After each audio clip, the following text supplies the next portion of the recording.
আমাদের যুক্তরাষ্ট্র আওয়ামী লীগের সম্মানিত president doctor Siddiqur Rahman details explain করেছেন। এ ব্যাপারে আমি বিশদ বলতে চাই না। আমরা জানি একটা ক্রান্তিকাল আমরা অতিক্রম করছি।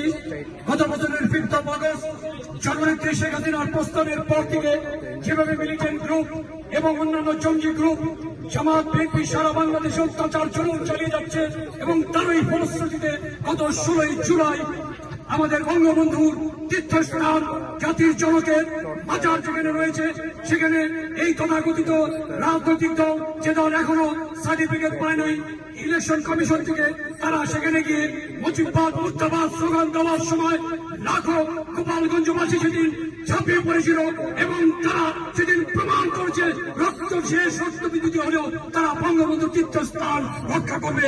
এবং সেদিন সেনাবাহিনী যেভাবে নির্বিচারে হত্যা করেছে তার প্রতি প্রতিবাদ করতে এবং সমস্ত কর্মকাণ্ডের বিরুদ্ধে আমরা প্রতিবাদ জানাতে we express hour concern in front of state department এবং আমরা মেমোরেন্ডাম আমরা হ্যান্ড ওভার করবো বাংলাদেশ ডেস্কের অফিসারের কাছে।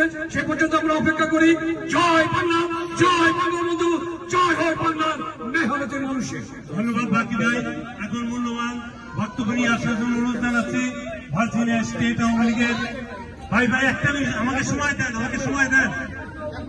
ভার্জিনিয়া স্টেট আওয়ামী লীগের সম্মানিত সভাপতি জিআই আসেন, সংক্ষেপে বলে বক্তব্য রাখলে আমরা খুশি হব। ধন্যবাদ। আসসালামু আলাইকুম। ভার্জিনিয়া স্টেটের পক্ষ থেকে আজকে যুক্তরাষ্ট্র আওয়ামী লীগ আমাদের এখানে আছেন আমাদের সভাপতি সিদ্দিকুর রহমান, সাধারণ সম্পাদক আজাদ ভাই সরকারের সবাইকে ধন্যবাদ জানাচ্ছি। আমরা বাংলাদেশের গোপালগঞ্জে হত্যাকাণ্ড ছিল, আমাদের সেনাবাহিনী পা পিছিয়ে আমাদের জনগণকে মারছে। আমরা এই সেনাবাহিনীকে আমরা বলছিলাম আগে থেকে এটা জামাত শিবিরের সেনাবাহিনী, বাংলাদেশ আওয়ামী লীগ না। আমাদের জননেত্রী শেখ হাসিনা ওদেরকে সবকিছু দিচ্ছে, ওদেরকে 3 বেলা ভাত খাওয়ার পর্যন্ত করে দিয়েছিল। আর ওরা এই আমাদের অবমাননা করছে। বাংলাদেশ আওয়ামী লীগকে ক্ষমতায় আসবে ইনশাল্লাহ। জয় বাংলা, জয় বঙ্গবন্ধু। আমাদের এখানে আমাদের এখন বক্তব্য নিয়ে আসবেন মাইনুর হাসান মজুমদার, সভাপতি মেইল্যান্ড আওয়ামী লীগ। ধন্যবাদ। ধন্যবাদ সামাদ ভাই। আপনারা জানেন সম্প্রতি যে বর্বরতা আমরা দেখতে পেয়েছি বাংলাদেশের যে আর্মি বলেছিল তাদের নিরীহ জনগণের উপরে তারা গুলি চালাবে না, সেই আর্মি বুটের তলায় পিষ্ট হয়েছে বাংলাদেশ।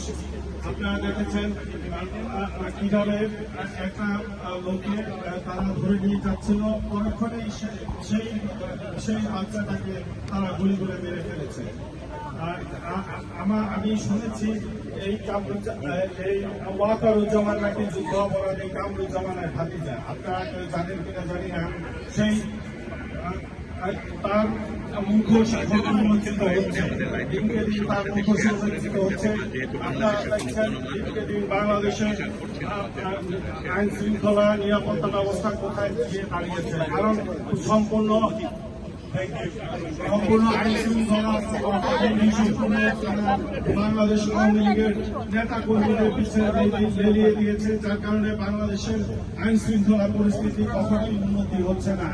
দীর্ঘ 11 মাস তারা জোর জবরদস্তি বাংলাদেশের ক্ষমতা দখল করে আছে। আমরা এই নৃশংস, এই দুর্ধর্ষ, এই সন্ত্রাসী এবং যুদ্ধ অপরাধীদের সমর্থন ইন্ডিয়ান গভর্নমেন্টের দ্রুত পদত্যাগ কামনা করছি। ইউএস ডিপার্টমেন্ট অফ স্টেট তাদের দৃষ্টি আকর্ষণ করছি, তারা যাতে দ্রুতই এদের বিরুদ্ধে অ্যাকশন। Thank you. জয় বাংলা, জয় বঙ্গবন্ধু। ইলেকট্রনিক্স এবং প্রিন্ট মিডিয়ার সাংবাদিক ভাইদেরকে ধন্যবাদ জানাচ্ছি। এখন বক্তব্য নিয়ে আসবেন ভার্জিনিয়া স্টেট আওয়ামী লীগের সাধারণ সম্পাদক Zahidul Good evening, everybody. Our message is very simple. We want Mayor Pradhan Mantri Sheikh Hasina back.